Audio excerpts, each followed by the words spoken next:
Hello friends, চলুন আমরা অটোক্যাডের একটি নতুন ট্রিক্স শিখি। আপনারা এখানে দেখতে পাচ্ছেন আমার কিছু টেক্সট আছে, কিন্তু টেক্সটগুলো প্রত্যেকটা ভিন্ন ভিন্ন রোটেশনে আছে, আঁকাবাঁকা অবস্থায়। তো আমরা যদি এগুলোকে অ্যালাইন করতে চাই অর্থাৎ সোজা করতে চাই, তাহলে আমরা যেটা করি সাধারণত আমরা সিলেক্ট করে আরও লিখে এগুলোকে রোটেট করে সোজা করতে চাই, কিন্তু সেটা অনেকটা একটা সময় সাপেক্ষ কাজ। আমরা সবগুলোকে একটা একটা করে ধরে যদি রোটেট করি তাহলে আমাদের অনেক সময় লেগে যাবে। তারপরে এগুলো কিন্তু আমাদের যে পারফেক্ট 90 ডিগ্রি অ্যাঙ্গেলে সোজা হবে না। তো আমরা কিভাবে এগুলোকে একটা মাত্র ক্লিকেই সোজা করতে পারি, চলুন এখন আমি আপনাকে সেটাই দেখাবো।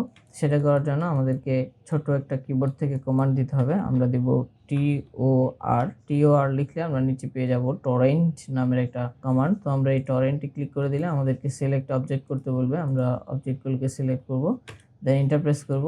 ইন্টারপ্রেস করলে আমরা সোজাসুজি একটা শুধু লাইন নির্দেশ করে দিব। আমি F8 চেপে সোজা একটা লাইন নির্দেশ করে দিলাম। দেখতে পাচ্ছেন লাইনটি ড্র করার সাথে সাথে আমাদের সকল টেক্সটগুলো সেই লাইনটিকে কেন্দ্র করে সোজা হয়ে গেল 90 ডিগ্রি অ্যাঙ্গেলে। এই ধরনের AutoCAD tips and tricks video পেতে রাকিব বিল্ডিং ডিজাইন অ্যান্ড ইন্টেরিয়রের সাথে থাকুন। ধন্যবাদ।